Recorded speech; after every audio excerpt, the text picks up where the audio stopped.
We're good. I'm on. It's practice. Gonna be all over YouTube. Conneaut City Council for January 12, 2026 is now in session. Ms. Hoover? Ms. Branch? Present. Mr. Castrilla? Present. Mr. Emery? Mr. Gah? Here. Mr. Kozeski?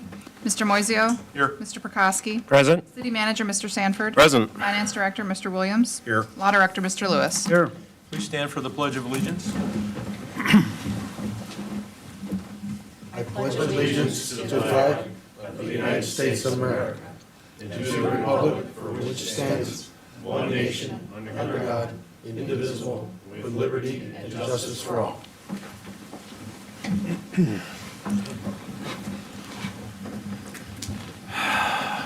Okay, next we'll move on to approval of our meeting minutes. We'll begin with the meeting minutes for December 15, 2025. Anybody have any alterations or corrections to the record? If none, is there a motion to I'll make a proceed? motion. Second. Ms. Branch? Yes. Mr. Castrilla? Yes. Mr. Gah? Yes. Mr. Moiseo? Yes. Mr. Prokowski? Yes. Okay, meeting minutes for December 15, 2025 have been approved. We'll move on to our January 3, 2026 organizational meeting. I'll make a motion to approve the January 3rd organizational meeting minutes. Second.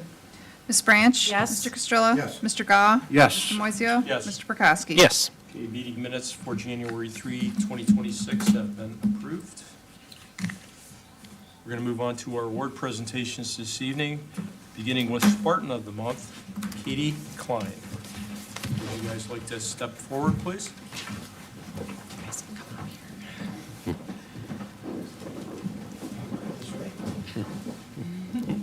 Hi there. Feels so scared. The Spartan of the Month for January 2026 is Katie Klein. Katie was nominated by her geometry teacher, Mrs. Doreen Howard. Katie is a ninth grade student at Conneaut High School. This year, she has been involved with the drill team, soccer, and indoor track, all while managing a rigorous schedule of academic classes. She is an excellent student who is very quiet and unassuming. Katie is very focused on her studies and does not let the students around her distract her from her goals. She is a true Spartan through and through. Katie, on behalf of the City Council, I'd like to congratulate you on a certificate of achievement, something to be proud of. Quiet, I don't know if I believe that. 'Cause I don't know of any teenager that is honestly very quiet. So I'm just asking. Go ahead. In that token for your hard work, we appreciate it. Thank you. And if you would you like to introduce the family with this tonight? So this is my mom, Lori, and my dad, Justin. You guys should be very proud. Yeah. You would know she talks a lot at home, right? Congratulations, young lady. Congratulations. Congratulations.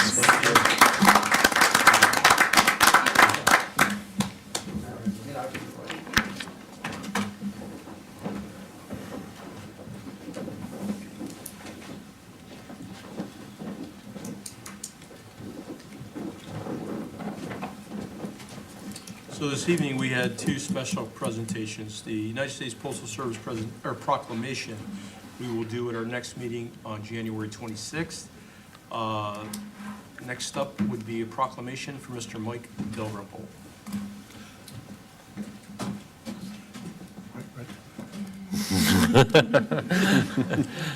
Well, you weren't moving, you were, I was starting to wonder.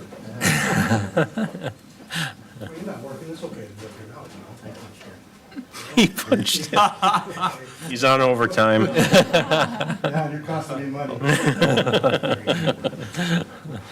Whereas Michael Dalrymple, Conneaut City Cemetery sexton, has researched, documented, and preserved identifying information for approximately 1,337 veterans of the United States conflict who rest in 8 cemeteries within the city of Conneaut, 6 of which are city-owned and maintained.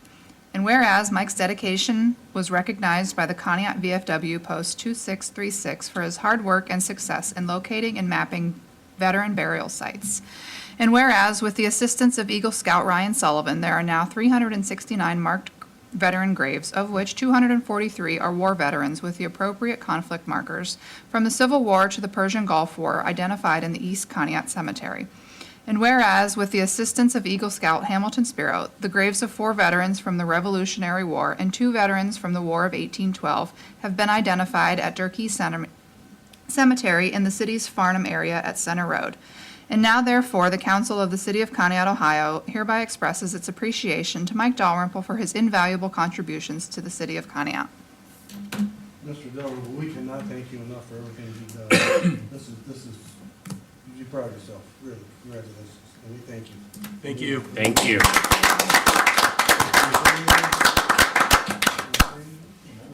I do, Mr. Dalrymple. No, I do want to point out for the record, Mike's done an exceptional job with the record keeping. Those that don't know or aren't aware, many of the cemeteries that the sexton's position oversees were brought on through the Lakeville acquisition in 1964, and there was I learned through Mike that there was a substantial loss of records decades ago. So in many cases, sextons previous, and including Mike, had to do quite a bit of but had to do quite a bit of research. No pun. Yeah. No pun there.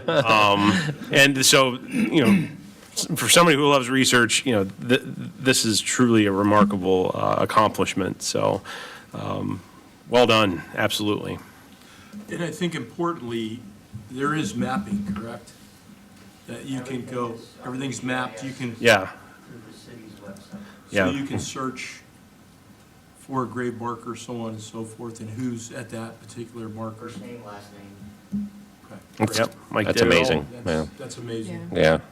I want to say thank you. You've taught me a bunch. When I've talked to you, you've took the time, showed me why this happened, and you walked me through. Since I came to council, I've learned a lot off you, and I appreciate it. Thank you. Thank you again, we really appreciate it. Thank you. Appreciate it. Thanks. Thanks for coming. Yes, thank you for coming, Mr. Dalrymple and Mrs. Dalrymple. Okay, nobody in the audience for citizen comments, so we'll go into communications. Anybody have any communications they would like read into the record? If none, we'll move on to our reports. So we'll begin with the city manager, Mr. Sanford. Thank you, Mr. Moisio. Council, good evening. I'm going to preface my report. This is the first city council meeting that is being broadcast through YouTube streaming services. We are live streaming through YouTube right now. So this is a first for the city's history, quite a landmark move. I want to commend the Cable Advisory Board for their willingness to head in this direction. And at the same time, vesting their trust in me, who very nervously clicked record in that studio room right there before we went on the record. So at any rate, this is a first. I anticipate more to come in terms of content in bringing everything over from the previous model of production. So we'll give notice, of course, to Great Wave and to Spectrum of how we're going to transition away from the traditional Channel 6, Channel 1024. And there's no set schedule for submitting the content. It's just, as the creators and the volunteers make this, submit this, we'll upload it, and it'll be ready for everybody to view in different playlists. I do know, Mr. Sanford, based on our meeting that we had last week, that Martha Sorahan, she's going to try to stay on that schedule for her weekly broadcast. Hometown We're getting happenings, that yeah. Either on a Tuesday or a Wednesday. That's perfect. That should be okay. Wonderful. That also brings me to something. So Chapter 179, I'm going to bounce here a little bit. Chapter 179 of the codified ordinances was last revised. I had this erroneously indicated as 2006. It was 2020 when this was last revised. And I think at that last meeting, Mr. Castrilla, we had discussed some minor revisions to accommodate a streaming service. So I think that it's absolutely fair and reasonable to begin that process now and have that fully codified. So we will do that. We'll have As that we ready. move forward, and then going into our next meeting with the Cable Advisory Board, a couple things that we're gonna be discussing is, one, they're gonna review their charter. And then we're gonna go over the ordinance as it is by today's language. We'll review it, and we'll start receiving some input from them on what we can do to make it fit for now. Then something we'll discuss, and eventually we'll bring it to council for a vote. Perfect. All right. Next, I want to bring up something, and this is, part of my obligation as city manager to council is just simply advise council of any policy. So in 2017, a charter amendment was made that reflected upon Article 2 of the Charter, Section 3 on powers and duties of council. And subsection 14 stipulates the council shall subdivide the city into the 4 wards that we have of adjacent and compact territory with well-defined boundaries in compliance with state and federal law. Here's the change that occurred with the 2017 general election. Within 24 months after the receipt of a new federal census, council shall determine whether the wards are compliant with state and federal law and shall, if found to be non-compliant, redefine the boundaries of said 4 wards so that they are compliant with state and federal law. Now, I had a conversation with Mr. Moisio over the weekend. Obviously, the 24-month window from the issuance of the federal census of 2020 was in August of 2023. And it's my understanding, after communication between Mr. Moisio and the previous council president, Mr. Arcaro, I believe council had a discussion on the record. Members of this council may recall. I'm just merely advising that, does council recall a position on that? And there were no major shifts in population between the wards, and is everybody satisfied with that? And I think it's a non-issue Okay. because from 2010 to 2020, we only had a population decline of 523 people over a 10-year period. And I looked all this up and researched this on census.gov.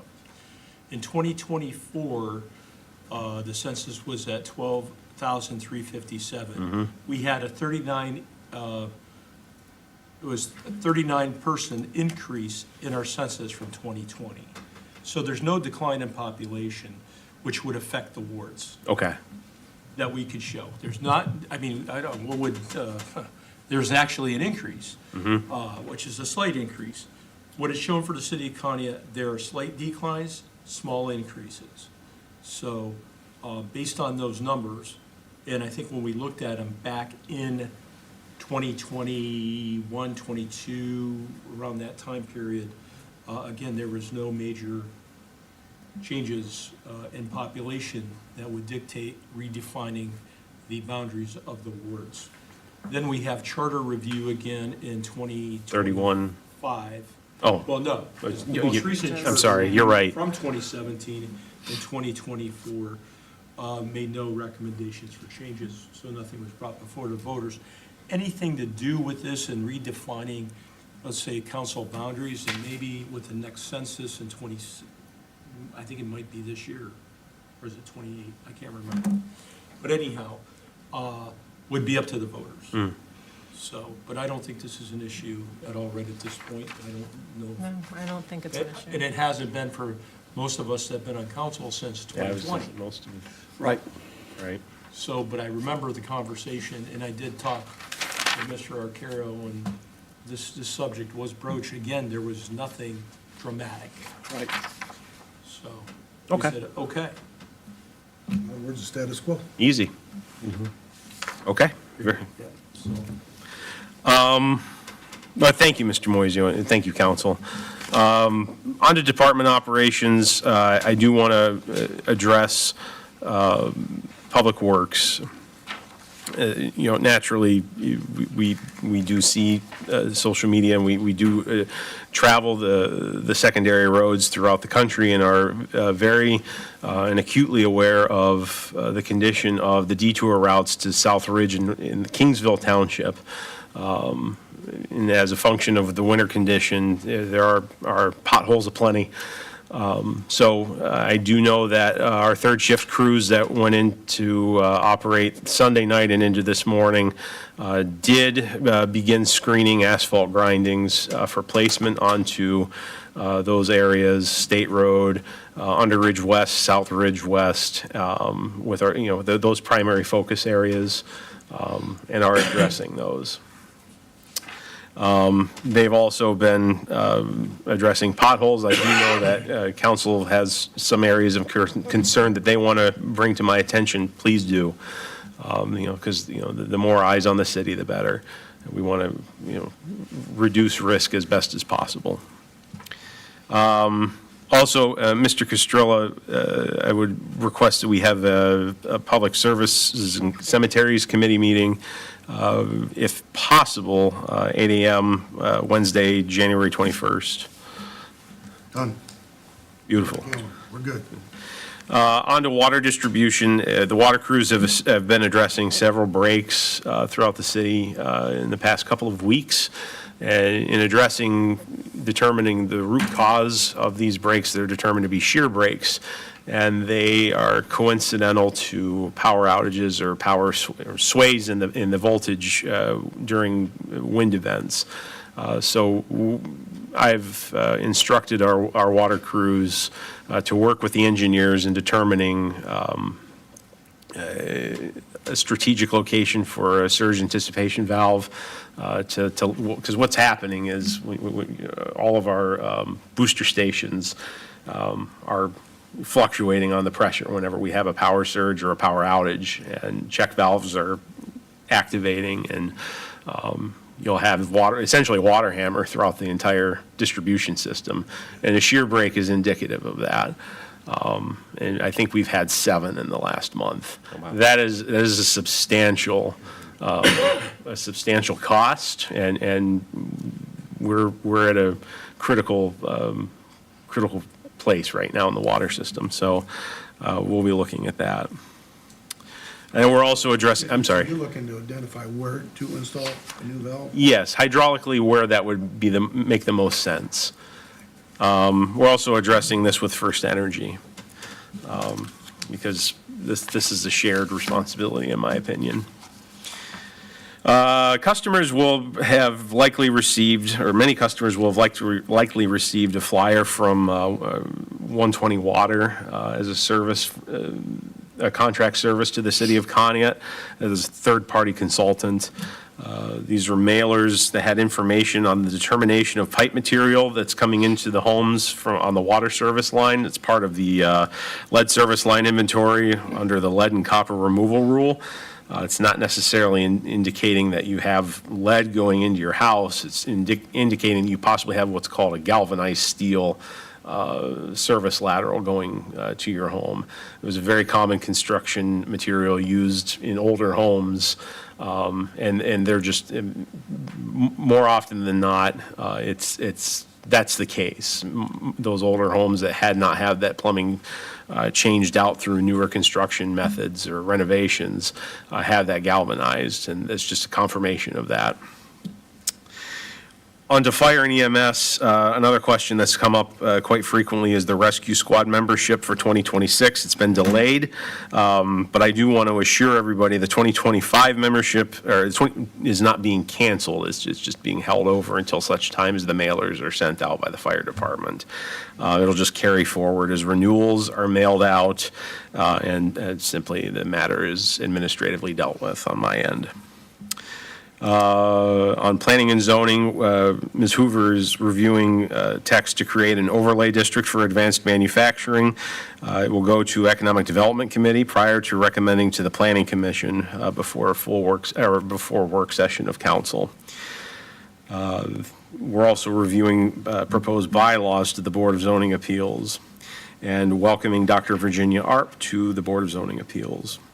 to fill a vacancy. And I'm happy to announce also that we have received a formal zoning permit application in the office for the development of a Tractor Supply Company to occupy the space at the former Giant Eagle at Gateway Plaza, which those of us will remember Giant Eagle left the plaza 20 years ago. It's been utilized for storage, heated storage in the more recent years. It's very exciting to see a national chain coming to Conneaut. One resume has been received to fill a vacancy at the Port Authority. I know in the past, council by charter has the authority to approve or deny, and has by practice gone into executive session to discuss on a matter of personnel.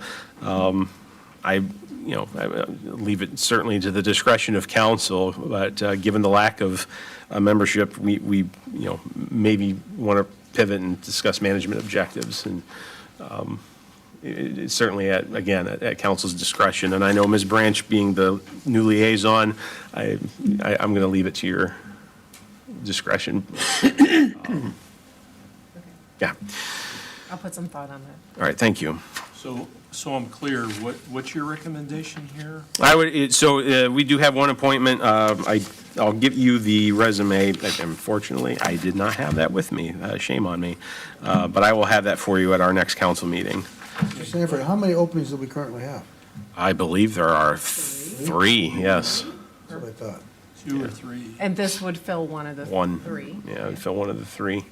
So you are suggesting no executive session to discuss those appointments? Yeah, it's a replacement for a former board member.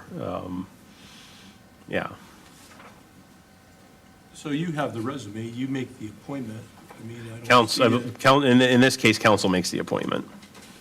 on this one? On Port Authority, yes. On all Port Authority. I thought we just reviewed in the city manager points.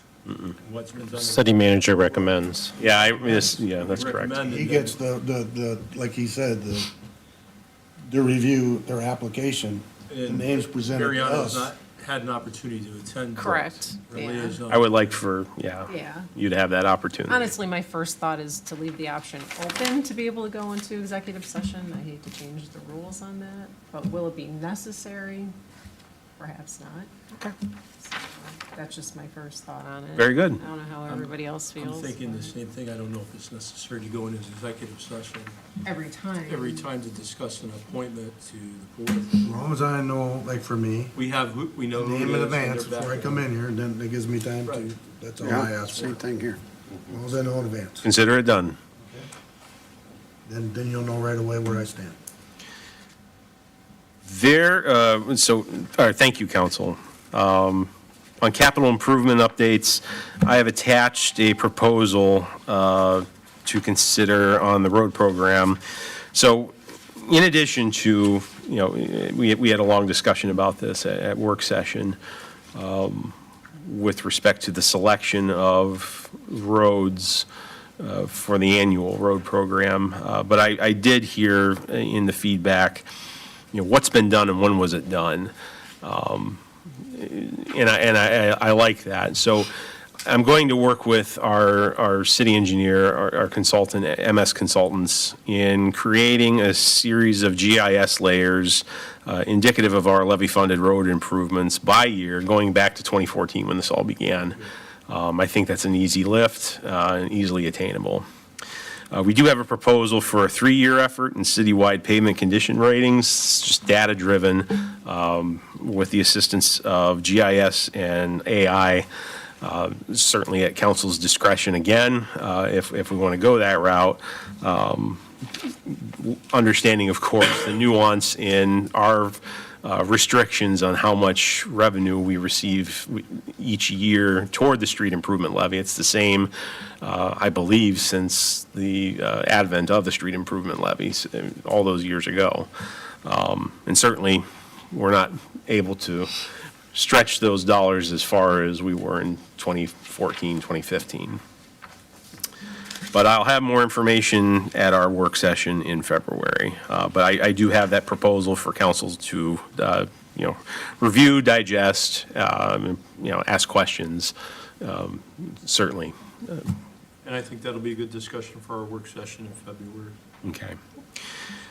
Mr. Emery had a great, also at our January work session, Mr. Emery had brought up the possibility of temporary signalization at the interchange. I have a phone call into ODOT District 4 to that very effect. The understanding is presently that, you know, their signal warrants are valid.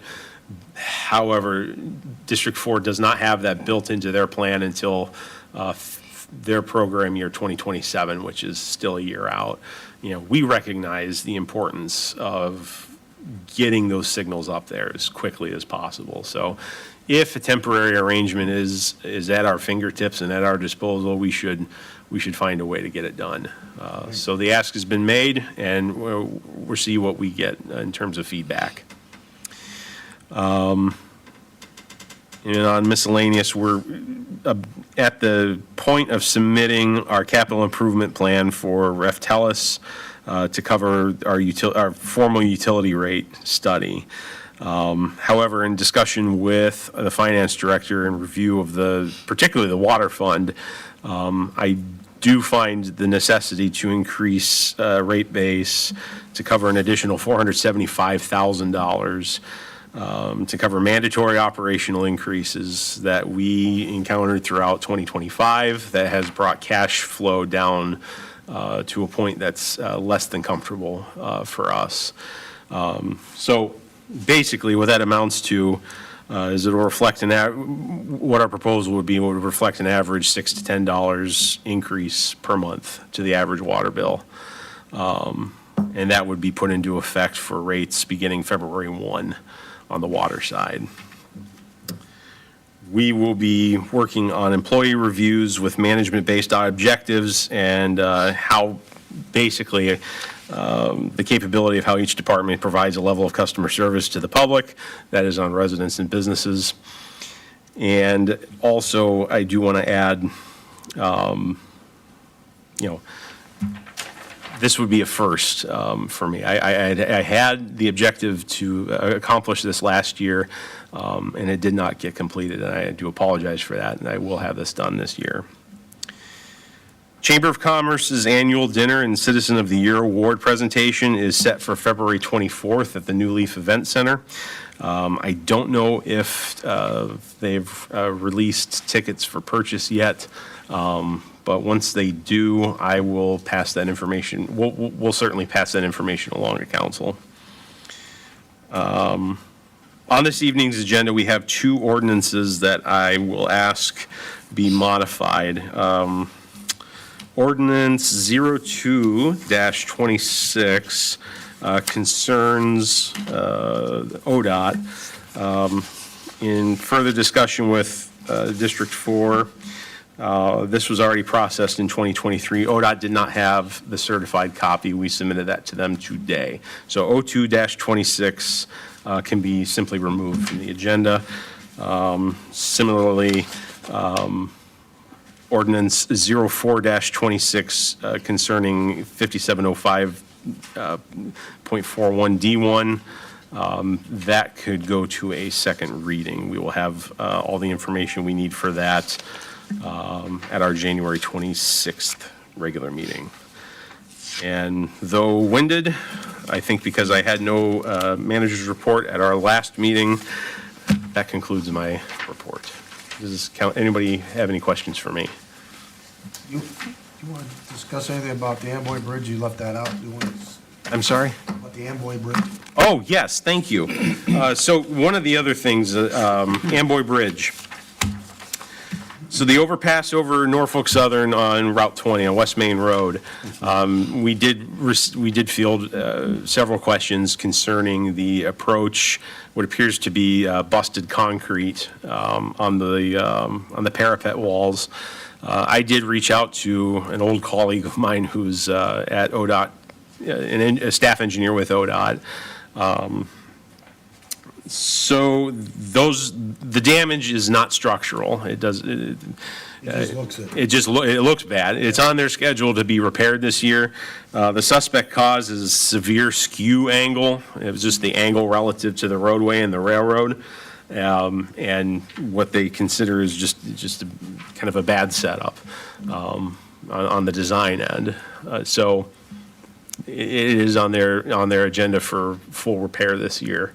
But I want to reiterate the importance that it does not impact the structural integrity of the bridge, doesn't impact the structural integrity of the roadway on the approach, the parapet, the bridge deck, anything of that nature, or the railroad right of way beneath it. Just to be clear, the ODOT built the bridge, correct? Yeah, it was an ODOT-let project back in 20. So it's not a city, it was not a city project. But No. there's been some other issues with that bridge in the past. I believe that's correct. I think that is this is, 2023, we addressed it, 2023. yeah, I believe it There was no was, structural issues. it was rebuilt in 2014 or 15. Yeah, so how Yeah. long was that done? Yeah, it's been about a little north of 10 years. And I don't know if there was any cost share between the city and the state at the time, because it's technically within the municipal corporation limits, therefore, there would be costs borne upon the city. But it was an ODOT managed project. Thank you. You're welcome. Thank you, Mr. Castrilla. Social media policy, that was something that we will review at the next work session. Yes, I'm sorry, Mr. Moisio. I think in the past, Ms. Hoover had reminded me that there was the consideration of a more expanded social media policy. There is a very general social media policy in our employee handbooks. Now that we have a streaming service that's provided to the public, I do think it is appropriate, and just frankly, in the environment that we exist in, it's certainly apropos to have something much more formal. So we do have something that's begun. I will have that for council at our work session in February. That wouldn't be integrated with the cybersecurity, because they're kind of one and the same. I think they would be separate and independent. What's in The policy that you gave. Okay. I think cybersecurity addressed some of it, didn't it? To some degree. To some degree? Okay. And this policy will cover, I see, employees and the public? I'm sorry. Just the way we handle, I guess it wouldn't really be the public. It's our employee policy, but also like how we'll manage our new YouTube channel. Yes. Yes. I see, moderation and public records policy, it's probably under there. Has this been reviewed for First Amendment issues? Social media policy, First Amendment, has it been reviewed for any potential First Amendment issues? Not yet. I'll be, yeah, Mr. Lewis hasn't So we'll fully start vetted that it. process Right. in our work session. Okay, that'll Right. work. Okay.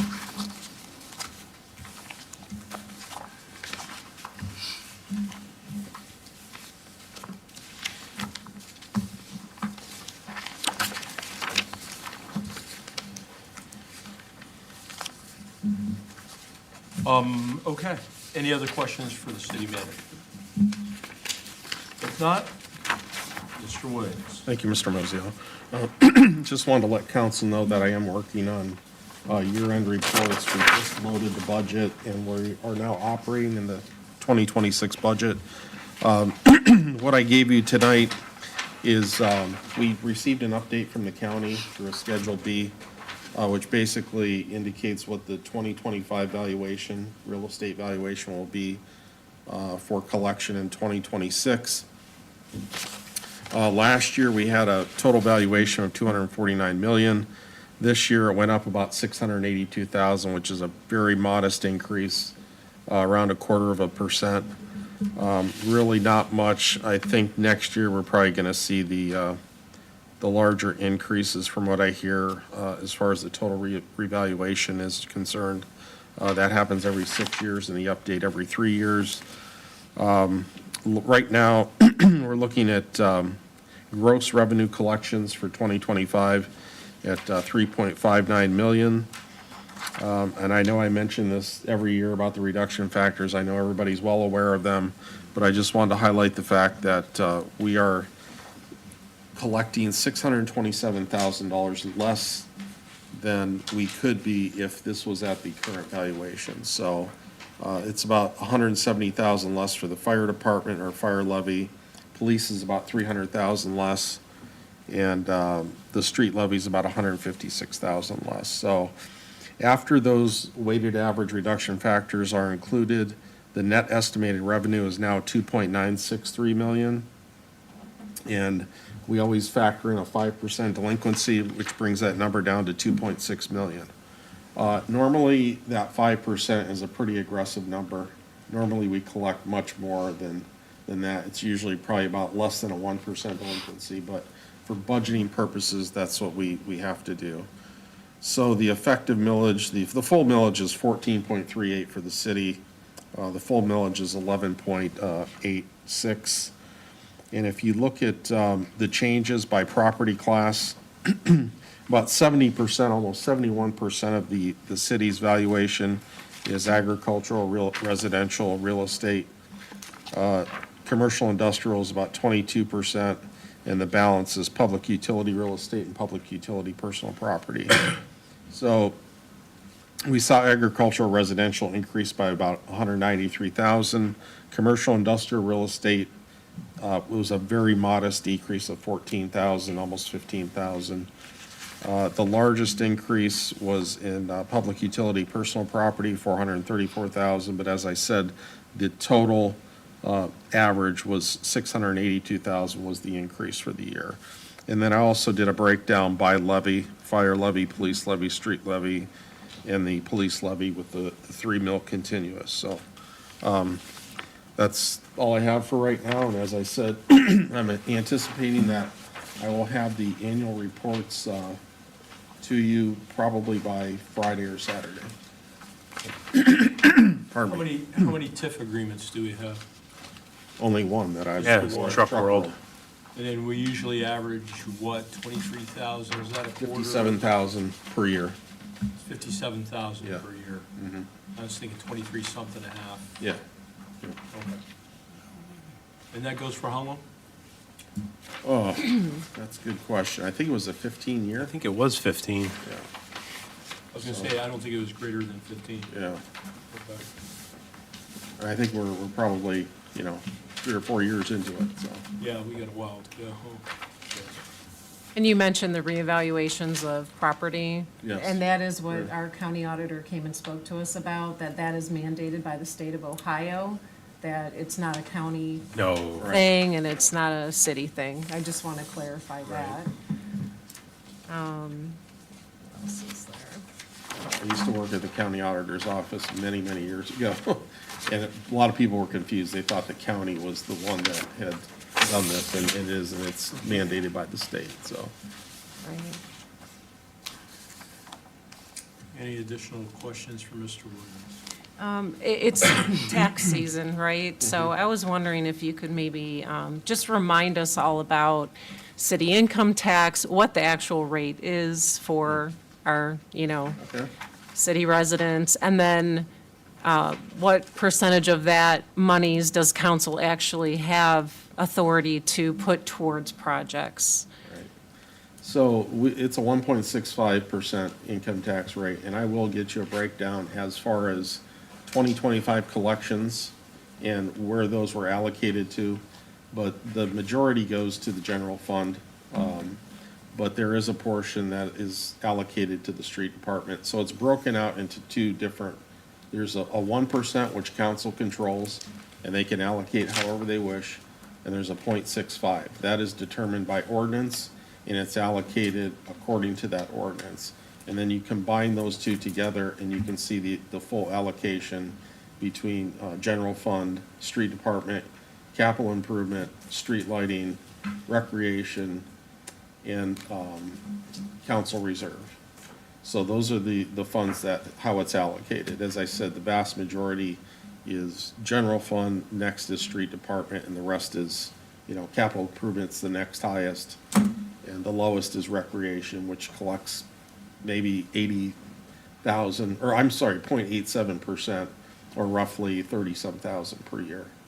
The question that I get most often, or people are most confused about, is the credit that the city gives. So if you work, say, for instance, in Ashtabula, and they have a 1.8% income tax rate, we give you credit up to 1.65. And this is the most confusing thing. I'm not sure why, but people get very confused because they think we're going to give them the full 1.8%. The problem is, if you work in another community and they collect the tax, that tax stays in that community. Just like if somebody works in Conneaut, that money stays in Conneaut. We'll give you credit for what you paid to the other community up to 1.65, but we can't give you anything in excess because we don't have that money. Ashtabula kept that money. So if it's less than 1.65, let's say it's 1%, you work in a community that has a 1% income tax rate, that 0.65 now comes back to the city. So you owe the 0.65, and we'll give you credit for the 1%. If you work in a township that does not levy a tax, then you owe the entire 1.65 to the city because you're not being taxed. You don't receive a credit because you didn't pay it to another community. So those are people that maybe work at Ineos and, Walmart, work in the townships or any other township like Lubrizol.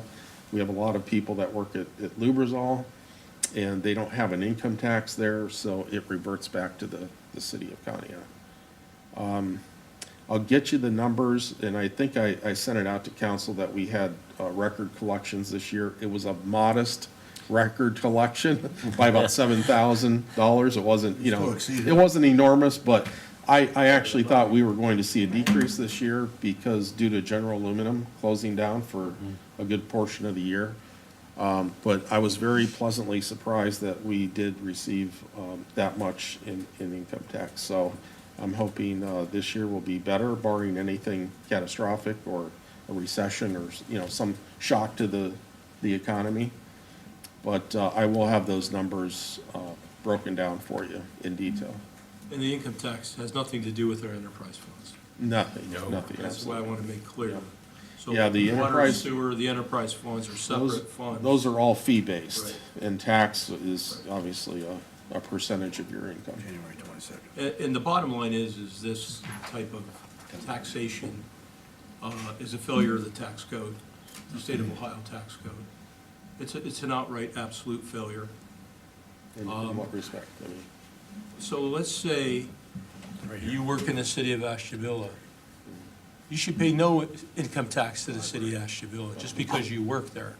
You should pay tax to the community where you live and utilize the services. The Ohio tax code is saying what you're saying. Yeah. If you work, you pay this, that's stupid. Yeah, you pay where you Because you're work. not utilizing any services if you're only there 8 hours a day or on vacation for an entire week. Right. There's a lot of issues here. Let's take some county employees are based in Jefferson, they don't work in Jefferson. So they don't pay any income tax to that or a percentage based on where they're at. Right. So that's another thing. But it's just a complication of the tax code. It is. It's ridiculous. I always try and simplify it for people. I always tell them, you pay where you work, you file where you live. So if you work in Conneaut, you pay in Conneaut, but if you live in Ashtabula, then you file your taxes. But I've always maintained it's a failure of the tax Yeah. code. It's ridiculous.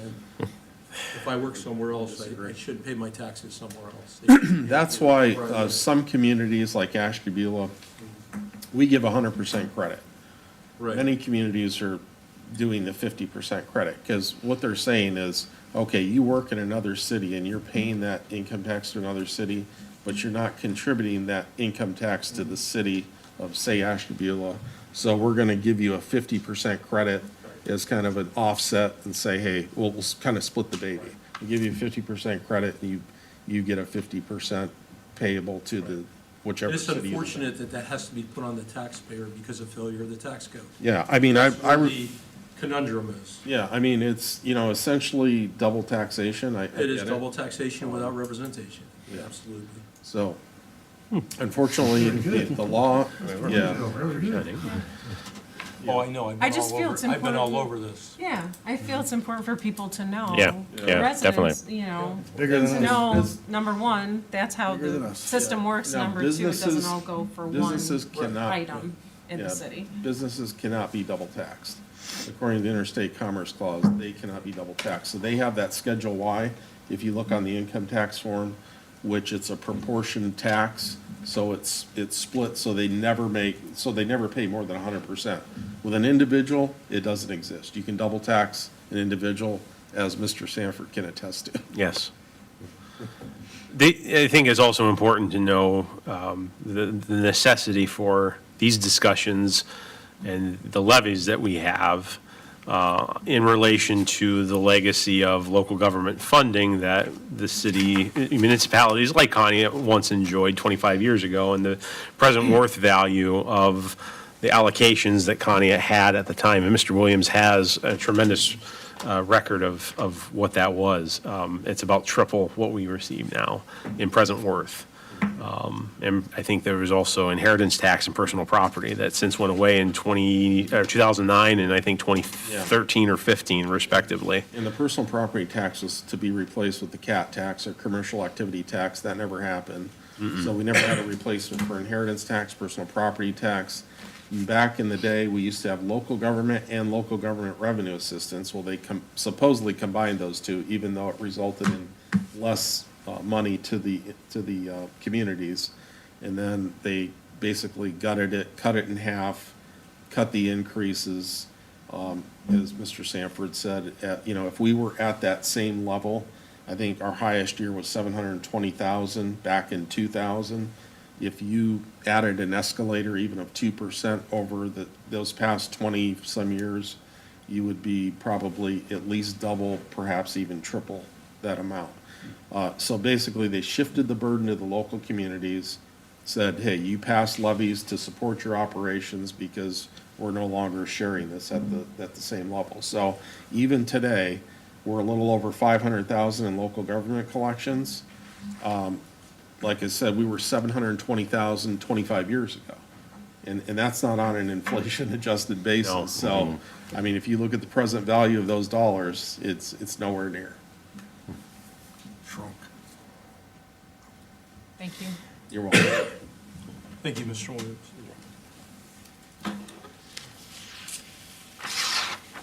Mr. Lewis. Thank you, Mr. Moiseo. Almost called you, Your Honor. Mr. Williams? Just call me Mr. Williams. Spent too much time in court. Thank you. Good evening, council. I have submitted somewhere in your stack of documents there a written report for the month of December, actually December of 2025, but it's more of a year-to-date running tally of police reports, where they have originated from, how many charges resulted from the police reports that I've reviewed, not only police reports, but fire department reports, other types of reports where we intake cases from. Those numbers have gone up, and I wanted to present a December 2024 law director's report to compare. But those were kept last year in a different format, so it wouldn't be an apples-to-apples comparison.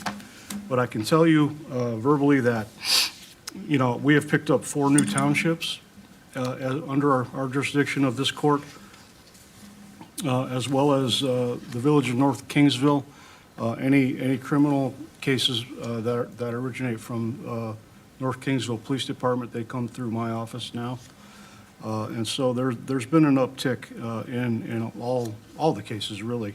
We're getting a lot more cases from the Planning and Zoning Department, trying to crack down on some of that stuff. We've had some more civil litigation. We've got more renewal court participants than we've ever had in the Conneaut Municipal Court's renewal court program. So general uptick in the number of cases from all sources, really. And I would be happy to field any questions that anyone would have.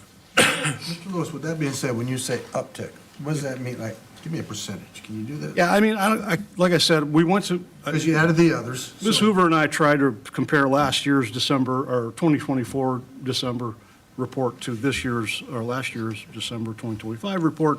It was kept in a different format. So the number tallies, it's not comparing apples to apples. They're a different format.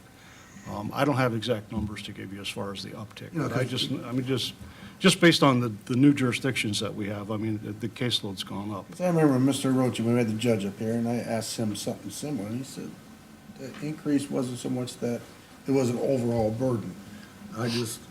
Trying to get that from you, and you saying the percentage is up, is it created an undue burden? I'm not saying, Or so you in a position where you can, it's, Judge Irochi has a much larger staff than I do. I've got two. I knew I was gonna, Two yeah. paralegals, one of which is part-time.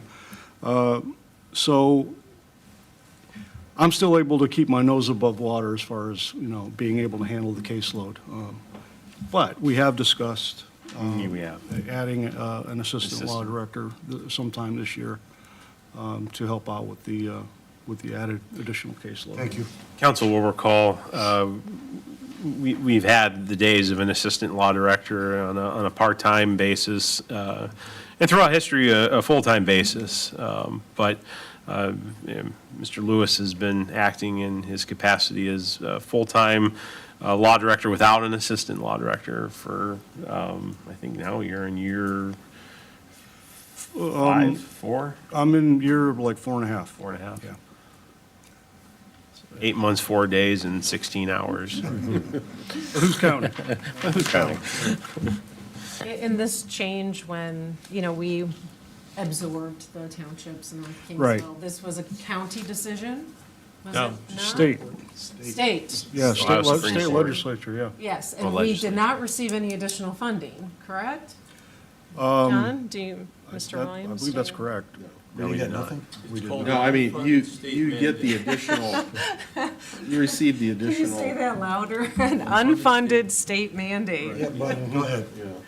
I mean, if there's, we saw, as you said, an uptick, an increase in fines and court costs and things of that nature. That money comes there. Yeah. Right, but So that's we not get their- necessarily balancing Only for out. cases. We get their that are tied fines. For city cases, not state City cases. Not City state cases. cases. Right.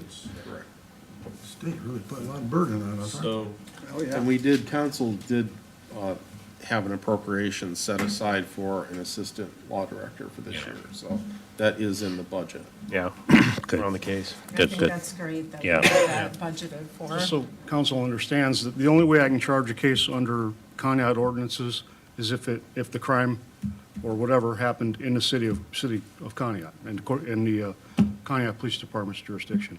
Anything outside of that, I have to charge under state law. Okay.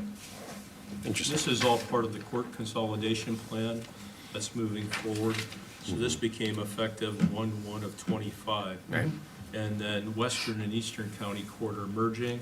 So it was based on the Supreme Court, I believe it was Supreme Court study of the caseloads of all the individual courts and what they could handle, so on and so forth. And then the merger of Eastern and Western, which is gonna save the county a considerable amount of money. And then allowing Conneaut to expand or given those extra townships, which were Eastern County Court townships. Correct. That really saved our court for us, because otherwise we Potentially, because there's been talked to. rumblings talked to Yeah. remove the court Yeah. based on caseload, to eliminate it Yeah. for funding purposes. But again, that did, yes, absolutely.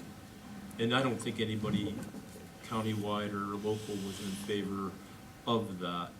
But the state of Ohio likes doing a lot of unfunded mandates, period. It's what they do. And it's everywhere. It's not just us. It's everywhere. So. Any additional questions for Mr. Lewis? Thank you. Thank you, Mr. Thank you. Lewis. Appreciate it. Okay, so we will move on to reports of standing committees. Anybody have standing committee reports? Not really a report, other than what Mr. Sanford just brought up a little bit earlier. We will have a public works meeting here on the 21st here in council at 0800 hours. I'm sorry, Mr. Castrillo, when was it again? 0800 hours here on January 21st. Public utilities? Public Service Public- Committee. Public Works. Yes, public service. 0800 on The 21st. 120. And also, we have an Economic Development Committee meeting February 5th at 5 o'clock here in council chambers. February correct. 5th at 5 o'clock. Yep. February 5 PM. Also, while we're on that topic, so to speak, Connie Naylor will be here for our March 9th meeting. Correct. So she will be doing a special presentation for the Conneaut Convention and Visitors Bureau at that time. Okay. Any liaison reports? Yes, Mr. Moiseo, we had an emergency cable advisory board meeting on the 8th last week with Mr. Sanford in attendance to address Mr. Gavin's resignation. As you know, this is our first time on YouTube, on YouTube, thanks to all the efforts by Mr. Sanford. During that meeting, there's going to be some organizational changes, how people are assigned their responsibilities, more so probably now on the president. So we are going to discuss the last ordinance that came up. We're going to review their bylaws, and we're going to make set adjustments based on some of the recommendations. At that point in time, I'll do one of the work sessions, and once we get it all organized, I'll either have them come up here, or I'll be presenting the changes for us to take a look at and decide and move forward. And as of right now, Mr. Sanford, because Mr. Gav Regis did all the editing, right now it's falling on Mr. Sanford volunteered. I don't really want him doing that too long. So him and I had a conversation, we look at getting some help elsewhere for that, to assist them. Not that they can't, but that's all I have, I think. Did I miss anything? I don't think so. You covered it. Just real quick, that board meeting, that emergency meeting, was that, was notice given? Do you recall? What do you mean? Public notice? No. Oh. All right. I don't think they. I think we need I to- don't know if they have to do that. I don't, they do have to do that? Yeah, Okay. we'll need to make sure that Okay. that's moving forward. It'll fall on, yeah, and next time, if something like that happens. As of right now, it's the last Thursday of the month, or is it the fourth Thursday of the month? And that's at the public library, and they meet at 10:30 a.m. Okay, thank you. Okay, nothing else. We'll move on to, we have no second or third reading ordinances this evening. We'll move on to our first reading ordinances and resolutions. We'll begin with 01-26. An ordinance to appoint Jennifer Hoover as the clerk of city council for a period of 2 years, beginning January 1st, 2026, and ending December 31st, 2027, and declaring an emergency. Pretty straightforward. Any questions? If not, is there a motion to proceed? I'll make that motion, suspend with 3 reading rule on ordinance 01-26. Motion to suspend the 3 reading rule on 01-26. Second? Ms. Branch? Yes. Mr. Castrola? Yes. Mr. Gah? Yes. Mr. Moiseo? Yes. Mr. Prokowski? Yes. Commissioner Stroll. At this time, I'd like to declare ordinance 01-26 an emergency. Motion to declare 01-26 an emergency. Second? Ms. Branch? Yes. Mr. Castrola? Yes. Mr. Gah? Yes. Mr. Moiseo? Yes. Mr. Prokowski? Yes. Commissioner Stroll. At this time, I move that we act on ordinance 01-26. Motion to act on ordinance 01-26. Second? Ms. Branch? Yes. Mr. Castrola? I give this a lot of thought, I want you to know. I'm going to say yes. Mr. Gah? Yes. Mr. Moiseo? Yes. Mr. Prokowski? Yes. Okay, ordinance 01-26 has passed. Oh, Lord. Thank you again, Ms. Hooper. Okay, so ordinance 02-26, we're going to remove. I'm kind of more comfortable having a vote on this. I don't know necessarily if we have to, but I we would should have do a vote. motion to remove it, Motion. yeah. Okay, so let's do a motion to remove it. I'll make a motion to remove 02-26. Second? Ms. Branch? Yes. Mr. Castrola? Yes. Mr. Gah? Yes. Mr. Moiseo? Yes. Mr. Prokowski? Yes. Okay, so the motion, the motion to remove ordinance 0226 is passed, so it's removed from the table. So we'll move on to 03-26. An ordinance to amend Section 521.11 of the City of Conneaut codified ordinances governing junk and unlicensed vehicles and not declaring an emergency. Mr. Sanford, any additional on this? I know we discussed this. Yeah, we did cover this pretty well at length at our work session. I have nothing to add. I don't know, Mr. Lewis, if you have anything you want to opine or otherwise comment? Again, I think we did discuss this pretty much at the last work session, and would certainly, field any questions if anybody has any. I guess my biggest question would be, I mean, you're comfortable with it, so Yeah, this should assist you, I'm assuming, correct? yeah. Do you want to go full three readings or waive the three reading rule? Probably Changes to the should, ordinance? probably should go with the three reading. Okay. Yeah. That's kind of what I was For three leaning readings. towards. Yep. Yeah. Okay. So ordinance 0326 will be moved to second reading.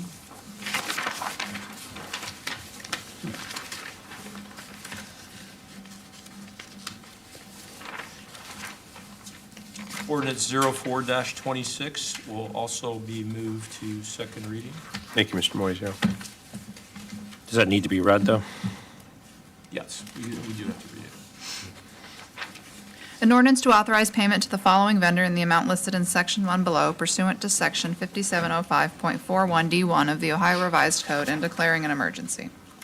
If I may, Mr. Moiseo, the only reason we're requesting pushing this to a second reading is to accommodate a forthcoming invoice.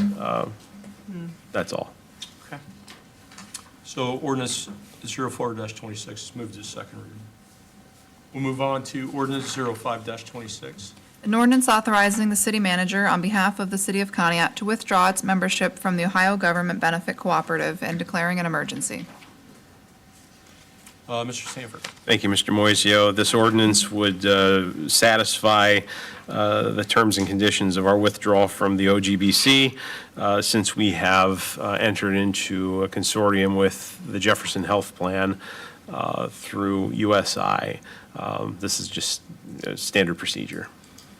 And our cost savings is between 30 and 40,000, is that? I believe it was for this year, it was $44,000. Okay. That sticks in my memory. Does that sound right, Mr. Williams? It's a little over 40,000 for the health insurance portion, and dental and vision is about another 3,000 to 4,000, so. Okay. Mr. Moiseo, I'd like to make a motion to suspend the three reading rule on ordinance 05-26. Second? Ms. Branch? Yes. Mr. Castrilla? Yes. Mr. Gah? Yes. Mr. Moiseo? Yes. Mr. Prokowski? Yes. Okay, Ms. Branch. I'd like to declare, make a motion to declare ordinance 05-26 an emergency. Motion to declare ordinance 05-26 an emergency. Second? Ms. Branch? Yes. Mr. Castrilla? Yes. Mr. Gah? Yes. Mr. Moiseo? Yes. Mr. Prokowski? Yes. Okay, Ms. Branch. I'd like to make a motion to act on ordinance 05-26. Motion to act on ordinance 05-26. Second? Ms. Branch? Yes. Mr. Castrilla? Yes. Mr. Gah? Yes. Mr. Moiseo? Yes. Mr. Prokowski? Yes. Okay, ordinance 05-26 is passed. Sorry about that. I like that ring. Somebody's calling John Williams. Sorry about He that. hasn't found Wrong the silence function yet.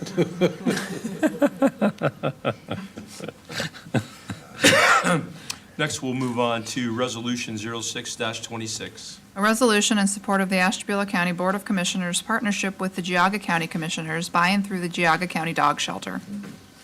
Mr. Sanford. Thank you, Mr. Moiseo. Council's been following the news. In fact, I believe Mr. Gillette's covered this. And Mr. Dillaway, thank you. Don't leave him out. Right.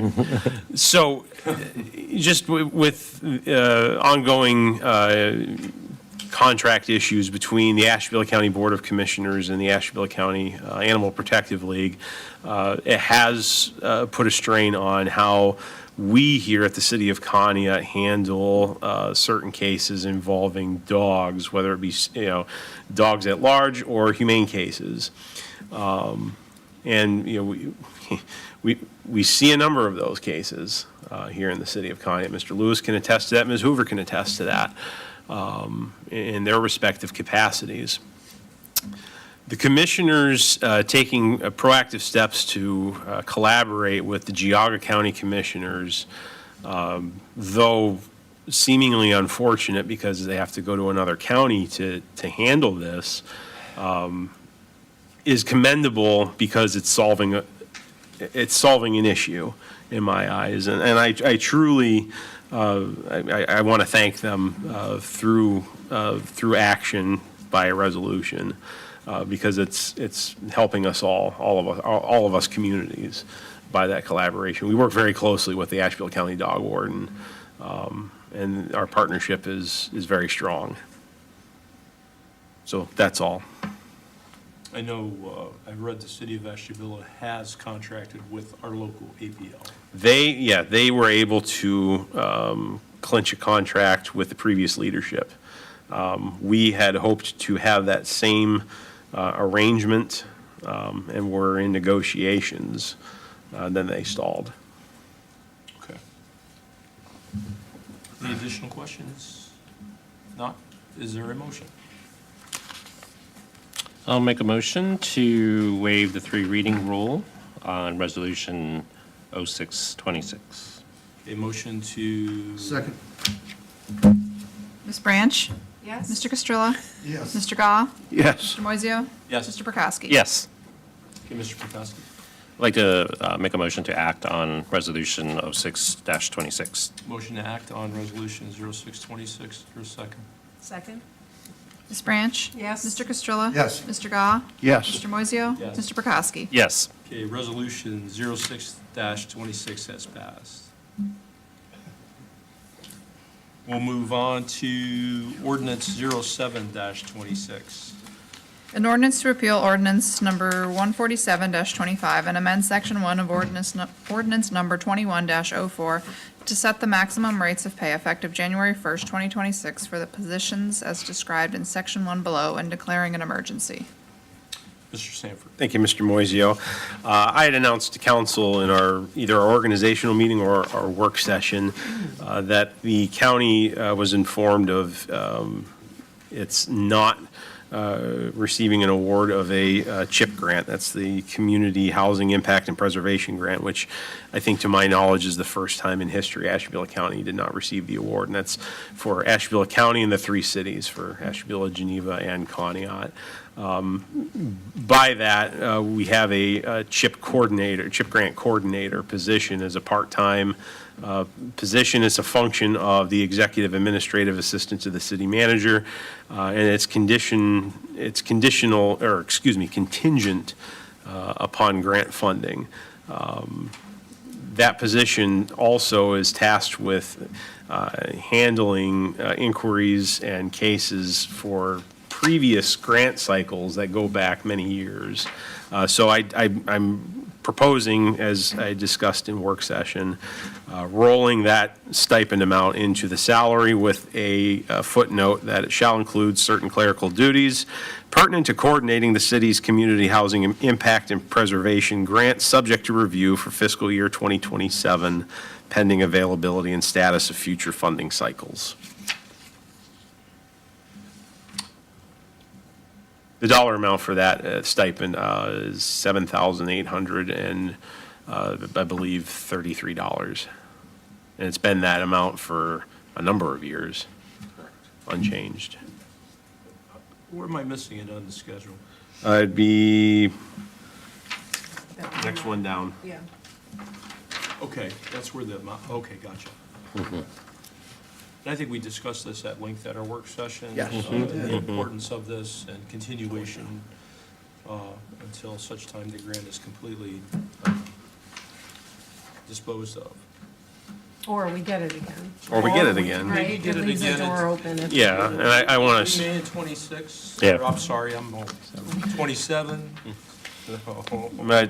I want to stress too that I believe only a handful of counties, 23, I believe, out of 80, receive awards of funding for this.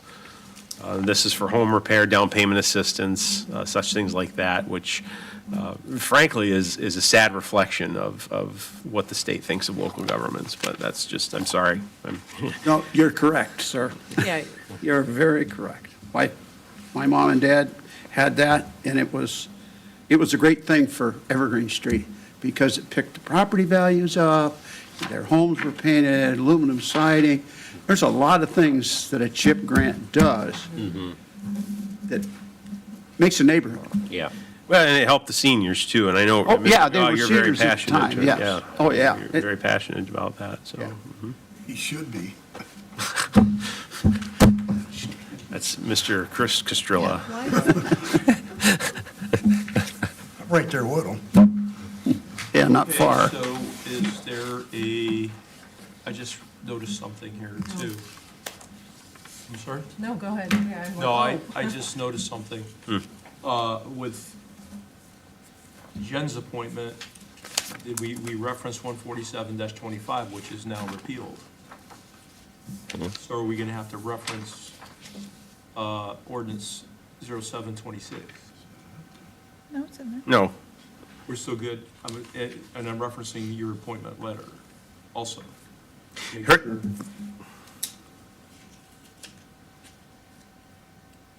Because this Which is. ordinance should we reference in my appointment letter? Right, because we're repealing ordinance 14725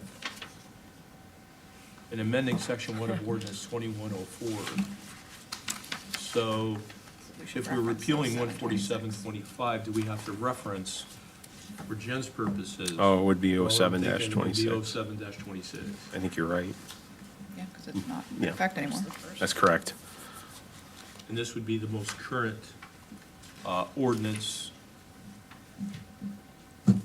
that we have to this point, which covers the annual maximum salaries for the stated positions. That's correct. So we'd have to go by this, but we can make that, let me check something out. I know I'm getting a little bit off topic here. No, thank you. That's That's a great good catch, Mr. Moiseo. So on ordinance 0126, Here it is. you got it? Yeah, I just found it. That's not in the ordinance, is it? It's not referenced in All right, so it's not 01-26. It's referenced just in the the appointment ordinance. letter. It's just your Good. letter. So we'll just modify the letter? Yep.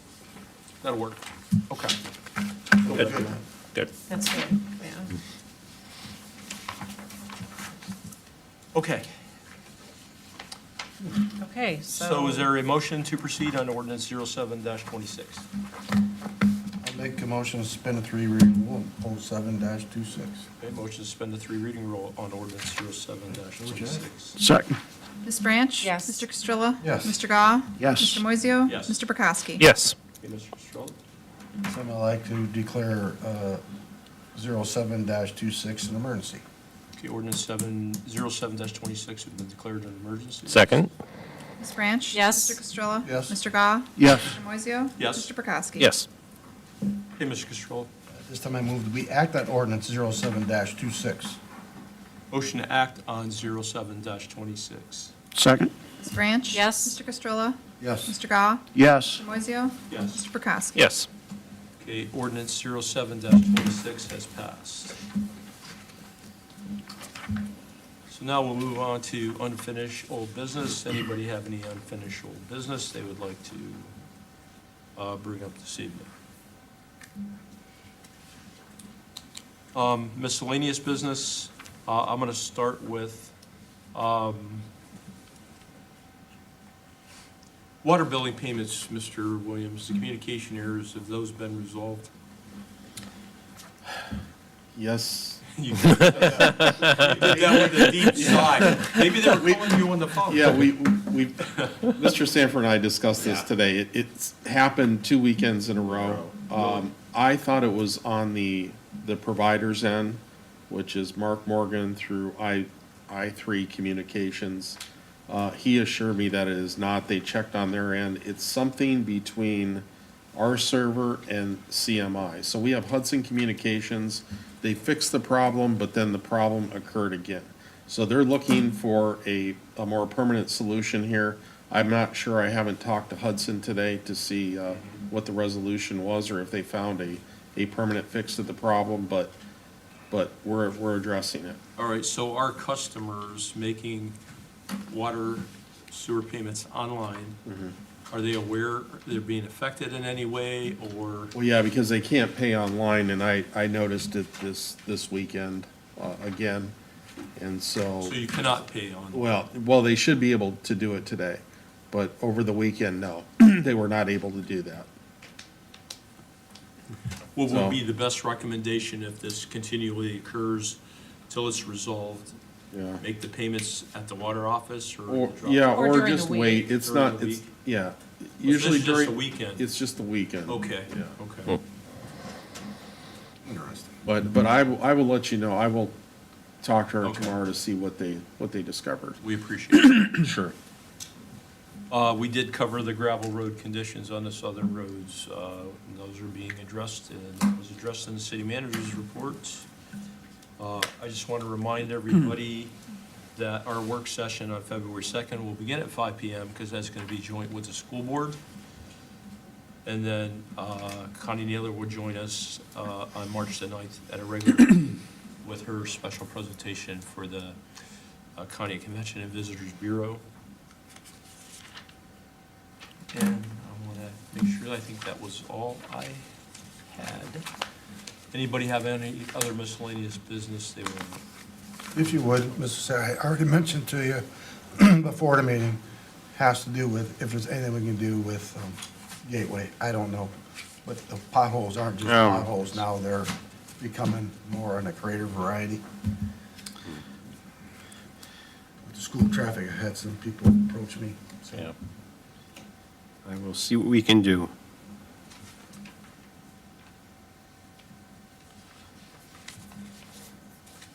I know we're limited, especially this time of year. I know it's crack, split, opens up, I know. And there's snow. Freeze thaw, freeze thaw, freeze Yep. thaw. I failed to mention in my report, we have a steering committee for that Safe Streets and Routes for All grant, that federal grant that we received. We do have a meeting tomorrow evening. I am on it. Ms. Hoover is on that steering committee. Mr. Jaybell is on it. The original delegation included Mr. Church. Is there anybody on council that would be interested in sitting on that steering committee? It's basically, Verdanis is coordinating all of the work on setting up a plan and addressing all of the risk areas for traffic flows, pedestrian flows as well throughout the city. It's very informative, I Well, might I add. think I'd be more than happy, and the reason being, I'm on the safety committee and public works, it kind of goes hand in hand. Right, that, they, We don't really want. Thank you, Mr. Castrell. yeah. They meet right here in council chambers tomorrow at, I think it was at 5 PM tomorrow? What time? Is it 6? Yeah, let me qualify that. Is it 5 or 6 Five. tomorrow? 5 o'clock. Port Authority out Right. here, Second Tuesday of every month. second Tuesday. This grant, are we still looking at sidewalks? And I know this has been a discussion over the last several years. West End? On the west end? Yes. Okay, so That's going to be one of our safe streets. priorities, yeah. Okay. Yeah. So it's important, very good Mr. Castrell could do that. It's important for someone in council to be there for that. We'll definitely try to be there tomorrow night. Okay. In looking at signalization real quick, so Broad and State Street signalization, is that going to be replaced? As part of the ODOT project, yes. Yes. Okay. What happens with the old signalization that's there? New goes up, what do they do with the old? It's property of the city. So then we can do what with I mean- it? Can we utilize it, I'm just throwing it out there, somewhere on 7 and 90? I mean, yeah, depends. Because we're talking about, what, temporary signalization, Yeah. signage? I mean, there's I know it's a stretch. Yeah. And it's a big stretch. yeah. How would you put it up temporarily, though? Cost, there'd be costs associated with that. I don't know without poles and. I would be And ODOT may have an issue. liability on it. Yeah, that might be an issue. Yeah. thinking Sorry. outside the box a little bit, maybe. Yeah, yeah. Way outside the box. Just trying to save money. Well, save money and get And save. signalization And be safe. sooner than later out at 7 and 90. Driving it as much as I do, AM, PM, it's definitely needed sooner than Than later. later. But we appreciate ODOT and what they've done. They moved really quick. Yeah. It's just getting it established. Part of me, even though we can't enforce it, and I know we did it with the 35-mile-an-hour zone going up 7 to Liberty, we just said 35. And I know it's not enforceable, but would that help just enacting, hey, we're doing this, it might not be enforceable, we're trying to slow people down. So, I mean, there's some options there, but, I mean, do we really want to go there? I don't know. That would be a council decision. It would be something Is it a similar. responsible decision? I wonder, Route 44, when you're heading south, before you get to I-90, is that the same situation? 'Cause Same it exact does situation. slow down. It's So exactly you're the same. talking about the sign on 90 that will reduce based on weather, traffic? Is that the one you're talking? No, or I'm you- talking you're about Route 44. 44. Oh, on 44. On 44, it when slows you're down to heading 45. south, it does. It reduces down before you hit that intersection. It's the same situation. Yeah. I mean, Yeah, the way it was explained to me, and I may not have explained this to council, and I apologize. The signal warrants come first, and then a speed warrant comes second. It's part of, their standard procedure. It sounds like chicken before the egg to me, but I'm not ODOT. But it does, I did ask the question, if we can have an advisory speed up at the very least, and, but these are all questions that we're asking now. Can we just get ahead of this, knowing that it's coming, because we still see the risk.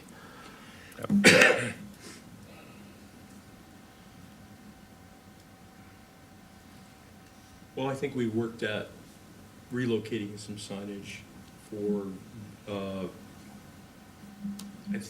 thought we had that conversation, either if you're coming eastbound, westbound, as far as view, not having to pull closer into the intersection for north and southbound traffic. Yeah. There might have been, I know we've had a discussion, if some of that signage were able to relocate or move as to not obstruct view in any direction, potentially. That's at that westbound off-ramp. Right, the westbound, Yeah. that was it, the That was westbound the, off. that was the trouble spot. And I didn't know if we had did that or what it just. I think one of Discussed it. them, we may have moved one of them, but I'll certify that. All right, so that, I mean, that's another option too, but I do notice westbound traffic tends not to stop as long or as patient as eastbound traffic. So they're scooting up, and then they're trying to, if you're coming off eastbound 90, they're coming off, they're going right across. So definitely signalization is going to be fantastic. So Yeah. can In we the get like a meantime. dangerous intersection sign? I mean, that may sound silly, but It's not really silly on because it is a 7, dangerous dangerous. not on, intersection. I mean, it is, Yeah. so, because we talked about, I know you have signage already about something on the off-ramp. There is signage, right? Cross-traffic does not Not stop. Right? So we have that. You can post a million signs and Maybe we'll people make won't some read cul-de-sac, them. or, what do they call Speaking of those? signs, I'm glad you Turn- said or, that. turnarounds. We had talked about going up Route 7 to put that right lane ends, because that's gone. Oh, yes, yes. Would. That's, now that we are into a new budget cycle, I can have that ordered. You drive that every day, right? Yeah, so southbound on 7 going toward Monroe is what you're talking about? It's there. This one. Yeah, There's the other one coming in. Someone told me it's gone, and that's why It's I there. didn't go out there, so. I'll look and, Yeah, I swear, yeah, I saw it there, sorry. Okay, if there is no other miscellaneous business, I'll need a motion to excuse Mr. Emery. I'll make that and motion. Mr. Kozeski. I'll make the motion to excuse Mr. Emery and Mr. Kozeski. Second. Ms. Branch? Yes. Mr. Castrilla? Yes. Mr. Gah? Yes. Mr. Moiseo? Yes. Mr. Prokowski? Yes. Okay, Mr. Emery and Mr. Kozowski have been excused. Now I'll need a motion to adjourn. I'd gladly make that motion. Second? Ms. Branch? Yes. Mr. Castrilla? Yes. Mr. Emery? Mr. Gah? I know you want to go home. Yes. Mr. Moiseo? Yes. Mr. Prokowski? Yes. Okay, City Council for January 12, 2026 is now concluded. Thank you.